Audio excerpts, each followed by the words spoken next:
Samantala, matapos naman ang matagumpay na anibersaryo nitong buwan, nakatakda naman dumating ngayong hapon ang pinakaunang survey ship ng Philippine Navy na mula pa sa Estados Unidos. Ito ay ang BRP Gregorio Velasquez o ang dating USS Melville ng Amerika. May report si Eunice Amonte, live via phone patch. Maraming salamat, Kirby. Ngayong araw, nakatakdang dumating sa Pier 13 South Harbor, Manila, ang ikalawa sa barkong donasyon ng Estados Unidos sa Pilipinas, kaugnay pa rin sa mas pinag-iting na alyansa sa pagitan ng dalawang bansa. Ayon sa Public Affairs Officer, Director ng Philippine Navy na si Commander Ed Lincuna, ang barko ng Republika ng Pilipinas o BRP Gregorio Velasquez AGR 702 ay dadaong sa Manila Bay matapos ang 45 araw na paglalayag sa karagatan ng Estados Unidos.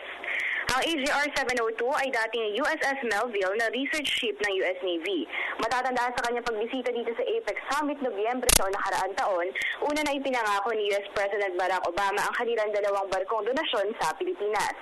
Guest of honor at speaker nga rin sa Secretary of National Defense Voltaire Gasmin at maya-maya lamang mga 3:00 ng hapon ay nakatakdang magsimula ang welcome ceremony ng Philippine Navy sa bagong barko ng Republika ng Pilipinas.